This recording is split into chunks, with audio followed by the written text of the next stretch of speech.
Welcome back again to Library at Home with Miss Carolyn. We are continuing L. Frank Baum's story, The Wizard of Oz, starting with chapter 18, Away to the South. Dorothy wept bitterly at the passing of her hope to get home to Kansas again, but when she thought it all over, she was glad she'd not gone up in a balloon. And she also felt sorry at losing Oz, and so did her companions. The Tin Woodman came to her and said, "Truly, I should be ungrateful if I failed to mourn for the man who gave my lovely heart. I should like to cry a little because Oz is gone, if you will kindly wipe away my tears so that I shall not rust." "With pleasure," she answered, and brought a towel at once. Then the Tin Woodman, then the Tin Woodman wept for several minutes, and she watched the tears carefully and wiped them away with the towel. And when he had finished, he thanked her kindly and oiled himself thoroughly with his jeweled oil can to guard against mishap. The Scarecrow was now the ruler of the Emerald City, and though he was not a wizard, the people were proud of him. For, they said, there is not another city in all the world that is ruled by a stuffed man, and so far as they knew, they were quite right. The morning after the balloon had gone up with Oz, the four travelers met in the throne room and talked matters over. The Scarecrow sat in the big throne, and the others stood respectfully before him. "We're not so unlucky," said the new ruler, "for this palace and the Emerald City belong to us, and we can do just as we please. When I remember that a short time ago I was up on a pole in a farmer's cornfield, and now I am ruler of this beautiful city, I am quite satisfied with my lot." "I also," said the Tin Woodman. "I am well pleased with my new heart, and really that was the only thing I wished for in all the world. For my part, I am content in knowing that I am as brave as any beast that ever lived, if not braver," said the Lion modestly. "Oh, if Dorothy could only be contented to live in the Emerald City," continued the Scarecrow, "we might all be happy together." "Oh, but I don't want to live here," cried Dorothy. "I want to go to Kansas and live with Aunt Em and Uncle Henry." "Oh, well then, what can be done?" inquired the Woodman. The Scarecrow decided to think, and he thought so hard that the pins and needles began to stick out of his brains. Finally he said, "Why not call the winged monkeys and ask them to carry you over the desert?" "I never thought of that," said Dorothy joyfully. "It's just the thing. I'll go at once for the golden cap." And when she brought it into the throne room, she spoke the magic words, and soon the band of winged monkeys flew in through the open window and stood beside her. "This is the second time you have called us," said the Monkey King, bowing before the little girl. "What do you wish?" "I want you to fly with me to Kansas," said Dorothy. But the Monkey King shook his head. "That cannot be done," he said. "We belong to this country alone and cannot leave it. There's never been no winged monkey in Kansas yet, and I suppose there never will be, for they don't belong there. We shall be glad to serve you in any way in our power, but we cannot cross the desert. Goodbye." And with another bow, the Monkey King spread his wings and flew away through the window, followed by all his band. Dorothy was ready to cry with disappointment. "Oh, I have wasted the charm of the golden cap to no purpose," she said, "for the winged monkeys cannot help me." "Oh, it is certainly too bad," said the tender-hearted Woodman. And the Scarecrow was thinking again, and his head bulged out so horribly that Dorothy feared it would burst.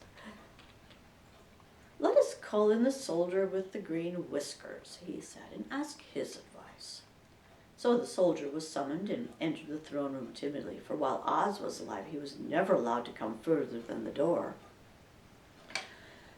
"This little girl," said the Scarecrow to the soldier, "wishes to cross the desert. How can she do so?" "I cannot tell," answered the soldier, "for nobody has ever crossed the desert unless it is Oz himself." "Is there no one who can help me?" asked Dorothy earnestly. "Glinda might," he suggested. "Who is Glinda?" inquired the Scarecrow. "The Witch of the South. She is the most powerful of all the witches and rules over the Quadlings. Besides, her castle stands on the edge of the desert, so she may know a way to cross it." Glinda is a good witch then, isn't she? Asked the child. The Quadlings think she's good, said the soldier, and she's kind to everyone. I have heard that Glinda is a beautiful woman who knows how to keep young in spite of the many years she has lived. How can I get to her castle? Asked Dorothy. The road is straight to the south, he answered, but it's said to be full of dangers to travelers. There are wild beasts in the woods and a race of queer men who do not like strangers to cross their country.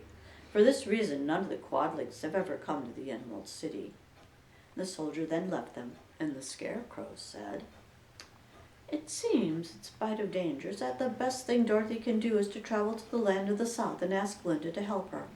For of course, if Dorothy stays here, she will never get back to Kansas. Ah, you must have been thinking again, remarked the Tin Woodman. I have, said the Scarecrow. I shall go with Dorothy, said the Lion, for I am tired of your city and long for the woods and the country again. I am really a wild beast, you know. Besides, Dorothy will need someone to protect her. That is true, agreed the Woodman. My axe may be of service to her, so I also will go with her to the land of the south. When shall we start? Asked the Scarecrow. Are you going? They asked in surprise. Oh, certainly. If it wasn't for Dorothy, I should never had any brains. She lifted me from the pole in the cornfield and brought me to the Emerald City. So my good luck is all due to her, and I shall never leave her until she starts back to Kansas for good and all.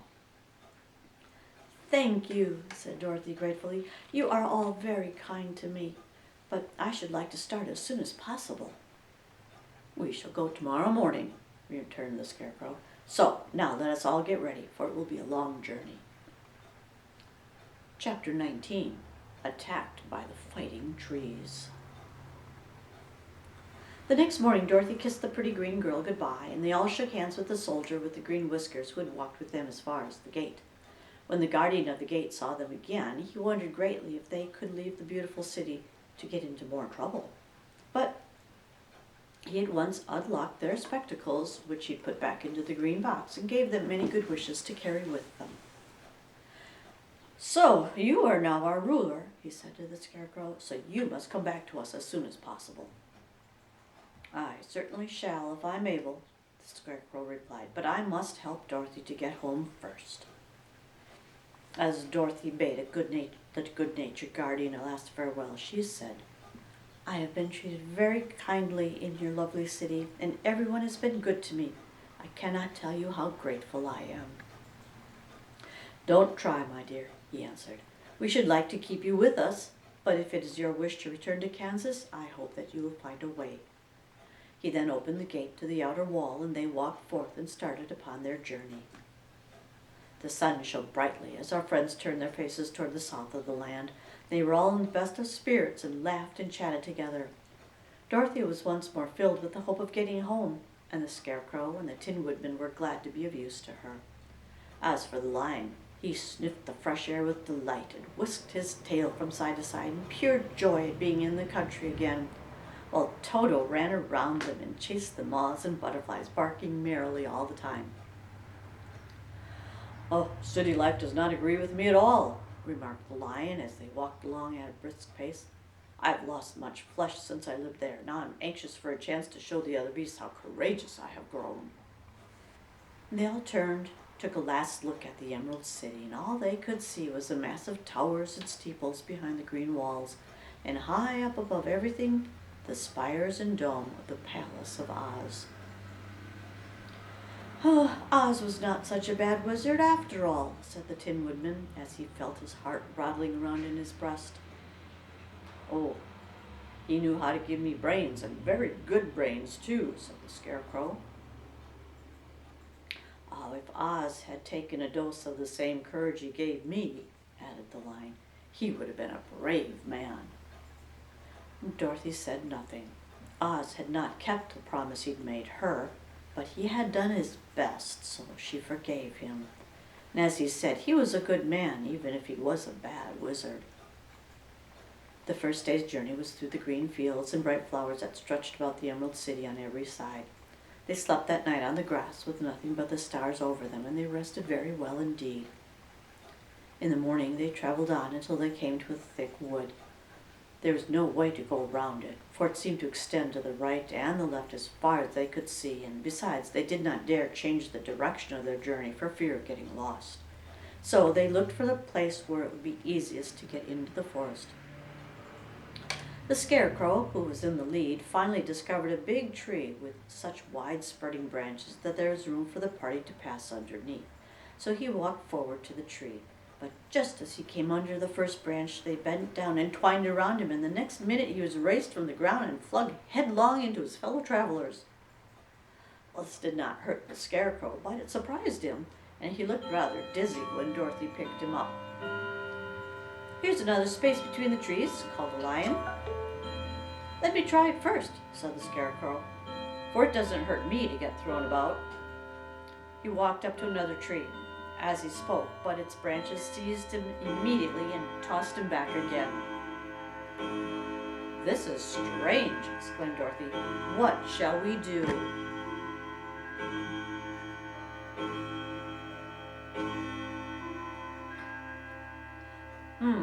The trees seem to have made up their minds to fight us and stop our journey," remarked the Lion.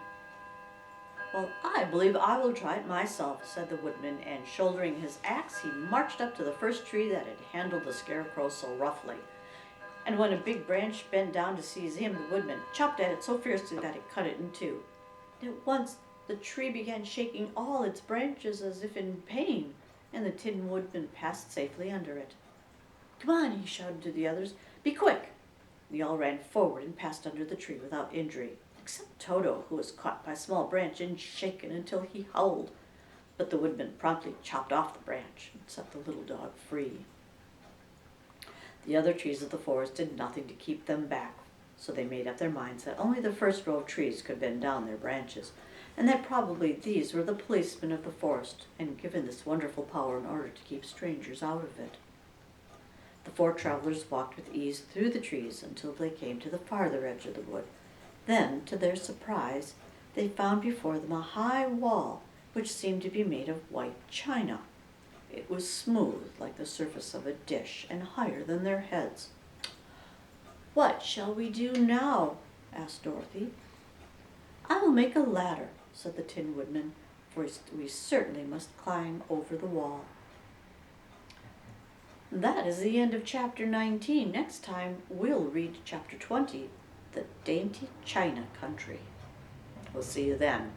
Bye.